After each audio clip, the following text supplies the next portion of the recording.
Good morning, guys and gals. Welcome back to my channel and the build of the Lego Porsche 911 set number 10295. If you've been following the series so far, you'll find that the other day I got up to the point at which I had to make the decision between making the Targa first or the Turbo. I decided to go for the Targa, and here we are. Complete. As you'll see, I've just set a couple of my other models here as well, just to do a size comparison, the Ecto 1 and the Mustang. Brought the Mustang as well, just to show you how the wheels are identical design. I've got all the bits here for the Turbo, which I've already showed you before. It's got the same design wheels that are in black. So one thing I'm going to do is I'm going to try the black wheels on the Mustang, just so I can see what the Mustang looks like with the black wheels. I think that'll look kind of cool. Obviously they'll not stay because my long-term plan is to leave the Porsche built as the Turbo, but as soon as I've built the Targa first, I shall show you the Targa. So I'll just move the Mustang out of the way, bring it here so that you can properly see it. And I think it looks fantastic. It's a really, really nice looking model. It looks great. One of the other things that I've mentioned in my previous videos is the lack of stickers. And even the Targa badge on the back is a printed piece, which is very nice. We've also got the reg plates front and rear, which are printed, not stickers. You can just see them there. And the Porsche logo on the bonnet and the dials on the interior as well, which I've showed you previously. I'll just show you the spare parts. So these are the spare parts I was left with after building the Targa. So there's a couple of alternative registration plates. One that goes on I'm presuming Chinese, maybe Japanese. Apologies if I've got that wrong. Then obviously an American one, registered New York, and then just some little flat 1x1 smooths. And that is it. So that is the Targa complete. As you can see, the rear window is made up of these separate pieces.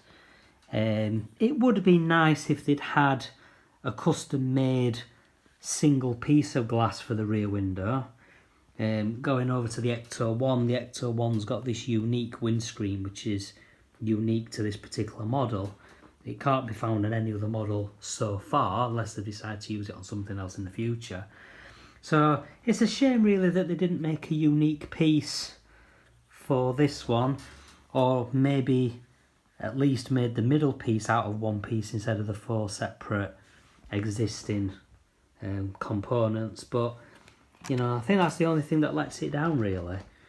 Also because of how that curves, it curves round underneath and you've got a bit of a gap there because they've made use of a pre-existing piece. I get the feeling that the main model was always intended to be the Turbo, and maybe the Targa was a last minute idea, and that's why they decided to not invest the time and the money into making a unique piece. They'd already made these pieces unique, these rear wing, rear fender sections, so maybe they didn't have the budget. I'm presuming, like with every business, they work to a budget.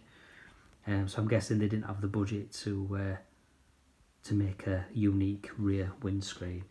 The boot lid, obviously no spoiler because it's just the Targa.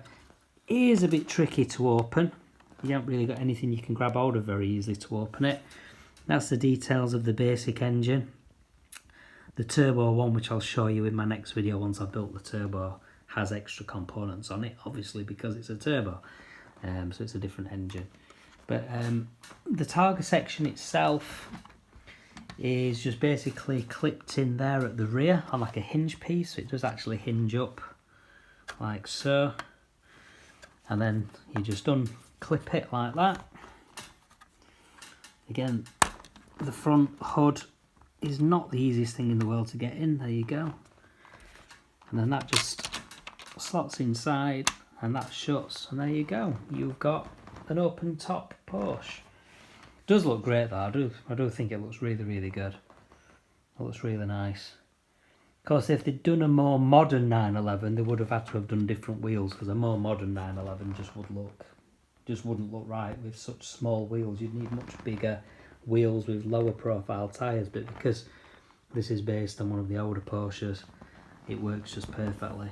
And again, I think the interior looks great inside the white. It's a really retro, like 70s, early 80s kind of style colour scheme with the tan and the like caramel beige kind of colours, the different browns and oranges. I think it just looks really great. So there we go. So what I'm going to do now is I'm going to build the turbo version using the extra pieces required to make the turbo, and I'm going to see how easy it is to convert between one and the other, because some bits I'm guessing you'll not have to dismantle, like this rear window, you'll not have to dismantle that because none of those bits will be needed in the turbo, apart from maybe these black corner pieces, which I think you need. I think you need them to do the spoiler, but I shall find out as I go along. Alright then guys, so there we go, the 911 Targa. So I'll build the turbo and I'll see you again soon. If you want to make sure you don't miss any videos like this in the future, please subscribe, click the notification bell. I am intending to do a lot more Lego videos as well as general car videos from car shows and all sorts of things. So if you're a Lego fan, if you're a car fan, hopefully you'll find stuff on this channel that interests you. So yeah, keep tuned for more. Thanks a lot for watching and I'll see you in the next one. Cheers, bye.